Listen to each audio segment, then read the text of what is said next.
நெடுநாளாக மனதில் வைத்திருந்த அந்த ஒரு வேண்டுதல் தானே உன் வாழ்வின் மகிழ்ச்சிக்கு அடித்தளமாக இருக்கின்றது. உன் மனதின் சாந்திக்கு பாலமாக இருக்கின்றது. அந்த வேண்டுதல் நிறைவேறாமல் தாமதமானதால் உன்னுடைய உள்ளம் தளர்ந்து போய்விட்டது அல்லவா? ஆனால் இப்பொழுது உனக்கு என்னுடைய அருள் வாக்கை கொடுக்கின்றேன், கவலைப்படாதே, அது உன்னிடம் வந்து விட்டது என்று. நான் சொல்வது என்றும் பொய்யாகாது. என் வாக்கு கல்லில் பொறித்ததை போன்றது. உன் வேண்டுதல் நிறைவேறும். அதற்கு சற்று நேரம்தான் இருக்கின்றது. இத்தனை காலமாக வல்லவா நீ காத்திருந்தாய்? எத்தனை வேதனையோடு காத்திருந்தாய்? நடக்குமா நடக்காதா என்ற அந்த பயம் உன் மனதை ஒரு வழி செய்துவிட்டது அல்லவா? இப்பொழுது உன் மனதை அது வலுவாக்கும் பயிற்சியாக தான் இருந்தது என்பதை தெரிவிக்கின்றேன். நீ சந்தித்த இடையூறுகள் உன் கனவை நிறைவேற்றும் நேரத்திற்கு உன்னை ஆயத்தப்படுத்தியது. அந்த தடைகள் வரவில்லை என்றால் சில பாடங்களை கற்காமல் சென்றிருப்பாய். கற்றுக்கொண்டதால் தான் அதைவிட பெரிய பிரச்சனை வரும்பொழுது அதை சமாளிக்கக்கூடிய திறனை பெற முடிந்தது. ஒவ்வொரு நாளும் நாம் ஒவ்வொரு சிரமங்களை சந்திக்கின்றோம் என்றால் அது நாளைய பெரும் மகிழ்ச்சிக்கான அடையாளம் என்பதையும் தெரிந்து கொள்ள வேண்டும். அதனால் தான் அதை தெரிந்து கொண்டு நம்பிக்கையை விடாமல் இருக்கவும் வேண்டும். வாழ்க்கை என்பது ஒரு ஆற்றை போன்றது. அதன் வழியில் கற்களும் மணலும் தடைகளும் இருக்கும். ஆனால் அந்த ஆறு நின்று விடாது, அது பாய்ந்து கொண்டேதான் இருக்கும். வாழ்க்கையும் அப்படிதான். உன்னுடைய ஆசையும் நனவாகும். ஒவ்வொரு வேண்டுதலும் தன் நேரத்தில் தானாகவே மலரும். ஒரு விதை இருளில் புதைக்கப்பட்டால் தான் முளைக்கின்றது. கண்ணீர் பின்னால் தானே உன் மகிழ்ச்சியும் அடங்கியிருக்கின்றது. கஷ்டத்தின் பின்னால் தானே ஒவ்வொருவருடைய நிம்மதியும் அடங்கியிருக்கின்றது. கஷ்டம் வந்தது என்றால் நிம்மதி வரப்போகின்றது என்பதற்கான அடையாளம். சோதனை வருகின்றது என்றால் மாபெரும் வெற்றியை நீ சந்திக்கப் போகின்றாய் என்பதற்கான ஒரு சின்னம். மனம் உடையாமல் இருந்தால் உலகமே உன் கைகளில் இருக்கும். நீ உன்னுடைய எண்ணத்தை உயரமாக வைத்திருந்தால் கடவுளினுடைய ஆசீர்வாதம் அந்த எண்ணங்களோடு சேர்ந்து உன்னுடைய தன்னம்பிக்கையை உடையாமல் வலுப்படுத்தும். தன்னம்பிக்கை தான் மிகப்பெரிய ஆயுதம். அந்த இனிமையான செய்தி உன்னுடைய இல்லத்தை மலர செய்யும். நிம்மதியோடு சுவாசத்தை இனி நீ பெறுவாய் என்று நான் உறுதி செய்கின்றேன். வாழ்க்கை அனுதினமும் ஒவ்வொரு பிரச்சனைகளோடு இருப்பது போல தெரிந்தாலும் அந்த பிரச்சனைகளுக்கு பின்னால் இருக்கக்கூடிய நன்மைகளை நீ அறியாமல் இருப்பதால் தான் வாழ்க்கையை பாரமாக உணர்கின்றாய். அதை நான் உனக்கு அனுதினமும் அறிய வைக்கத்தான் முயற்சியை செய்கின்றேன். ஒரு புது பகுதியை முழுமையாக உன் வாழ்க்கை பெறப்போகின்றது.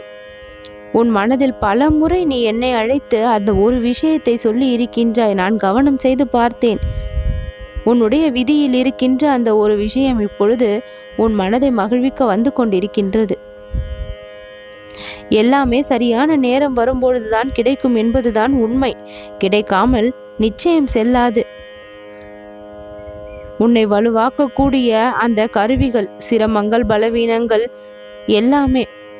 ஆனால் அதையெல்லாம் நீ தவறாக நினைத்துவிடக்கூடாது. இன்றைய இருள்தான் நாளைக்கு வெளிச்சத்தை கொடுக்கக்கூடிய அடையாளம். நீ விரும்பியது எல்லாம் எந்த நிறுத்தமும் இல்லாமல் உன் வழி வந்து சேரும்.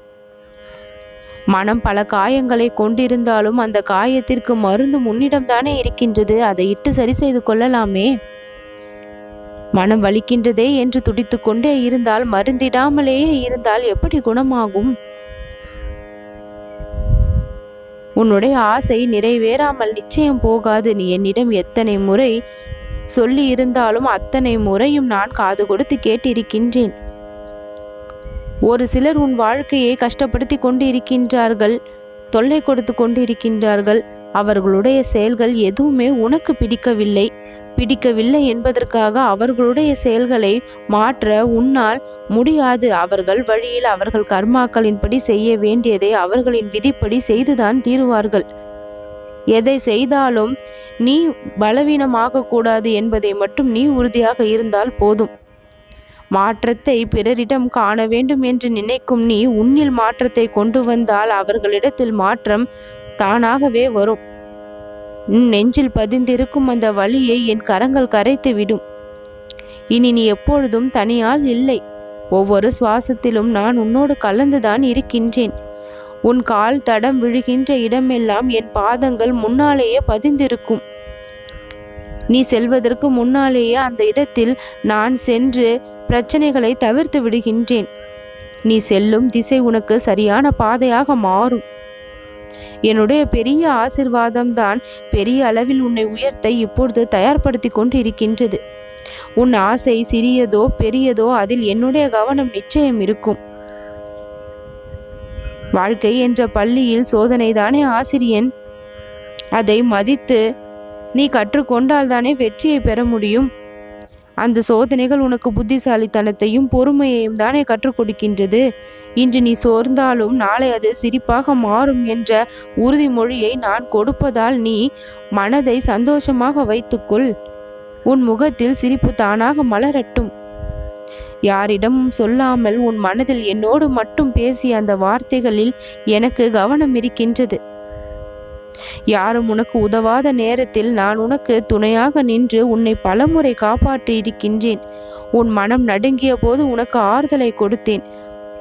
நீ முயற்சித்த போது அதற்கு வெற்றியை கொடுத்தேன். மேகம் கருப்பாக தெரிந்தாலும் அது மழை வருவதற்கான அறிகுறிதான். இருள் சூழ்ந்த நிலையில்தான் ஆசிர்வாத மழை தானாக பொழியும். உழைப்பின் கனிகள் இனிமையாக உனக்கு கிடைக்கும். உன் முகத்தில் இனி நான் புது பிரகாசத்தை பார்ப்பேன். உன் மனதில் புது நிம்மதியை பிறக்க செய்திடுவேன். எங்கேயோ தேடிய அந்த நிம்மதி நீ இருக்கும் இடத்தை தேடி வந்து உன்னை இனி சந்தோஷப்படுத்தும். கணபதியின் ஆசிர்வாதம் கிடைத்துவிட்டால் எல்லா தெய்வங்களினுடைய ஆசிர்வாதமும் கிடைத்ததற்கு சமம். ஒரு உண்மையை நினைவில் கொள். வாழ்க்கையின் விடியல் உனக்கு கிடைத்து விட்டது. உன்னுடைய இதயம் இன்று அழுதாலும் நாளை அந்த இதயத்தில் சந்தோஷம்தான் கிடைக்கும். என் குரல் உன்னுடைய மனதில் எப்பொழுதும் ஒலிக்கும். கண்ணீர் எல்லாம் எதிர்கால மகிழ்ச்சியினுடைய விதைகள் என்று கடந்து வா.